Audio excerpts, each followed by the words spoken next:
And Brian, first off, congrats on getting to the semis. That means that you knocked off a pretty good Pine Richland team 3-1 in the quarterfinals. That is a high scoring offense. They put up a lot of big numbers. Your team was able to limit them to just one run. So, what worked for your team so well, particularly in the circle? Brooklyn Koch pitched the best game I've ever seen her pitch. She hit her spots, kept them off pace. Everything want to do to keep it a low scoring game. That's our best chance to win. Was a low scoring game for sure. I know that she's been good at times this season, but she's also kind of split time in the circle with Abby Telly. So, what was the approach? Why did you go with Brooklyn, and what did she do to kind of prove that she deserved to be out there the entire seven? She's worked her tail off the whole off season, preseason, all 4 years of her, high school ball. Just kind of each game we kind of go and say who's feeling good, who feels the best, and we just felt this was her moment, and we wanted to give it to her, and then she kind of did outstanding. I know she was quick to credit the defense behind her. She wasn't getting a lot of strikeouts. There's a lot of balls put in play, and it seemed like your defense stepped up in a big way. You said it was one of the most complete efforts. What did you see that allowed the defense to perform so well? And was that something that you maybe anticipated going into the game? For some reason, we do have confidence playing at Gateway. We've had, obviously highs and lows playing there.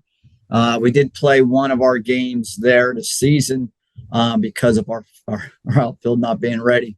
So we played Baldwin there on a Sunday.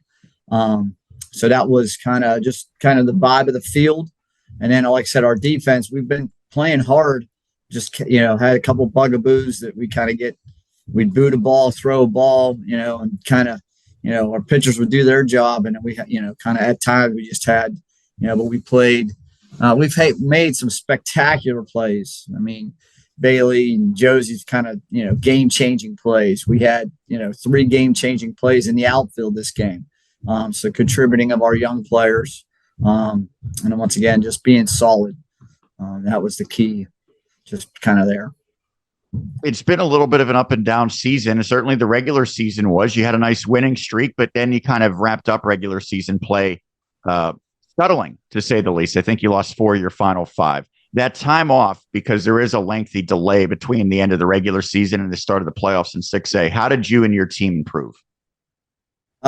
Just kind of, once again, just getting reps, trying to kind of focus, trying to change, trying to get attention to details, all those things that, the more famous coaches than I just try to, you got to keep getting better, keep getting better.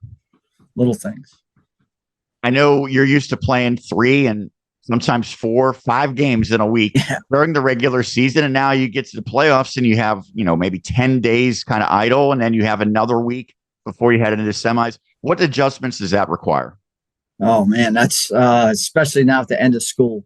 So that I have no idea why it's like that. I wish that would change.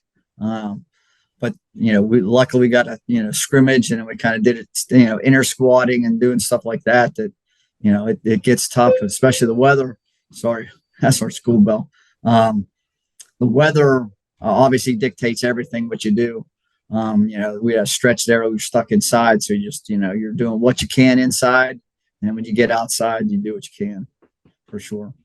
So courtesy of that victory over Pine Richland, you get to go against Hempfield area for the 3rd time this season. Now, the benefit for you, I think, is that you get to stay at Gateway. So you'll be back there in Monroeville. Yes. I know that there's probably no secrets now between you and Hempfield area. You've seen the teams so many times. Players know each other. How do you knock them off? Well, I think if we can play like we did, Wednesday, we'll be in it. Routine plays, like I said, putting the ball in play. That's been our kind of roller coaster of being consistent when we have, I guess kind of just like the Bucks at times. We got people in scoring position. We need that timely hit. We need that timely contact.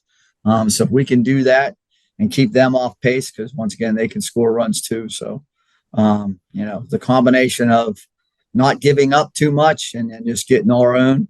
And I think we'll be hopefully at the end of dogfight. Lastly, I know that most people on the outside are probably saying Hempfield area is the team to beat in 6A, or certainly one of the teams to beat. They are the defending champions. They beat you twice in the regular season. So I would imagine it's a little bit of an underdog role for your girls. Is that something you can embrace with this opportunity to kind of create some history? Oh, absolutely. I mean, they've been our kryptonite. You know, but getting to the Final Four, we can't get to that championship game. So hopefully, like I said, hopefully this year's the year. Well, Brian, we appreciate you taking the time. Thanks so much for doing this on what I know is a very busy time of year, and good luck against the Spartans. Thank you very much. Have a good day.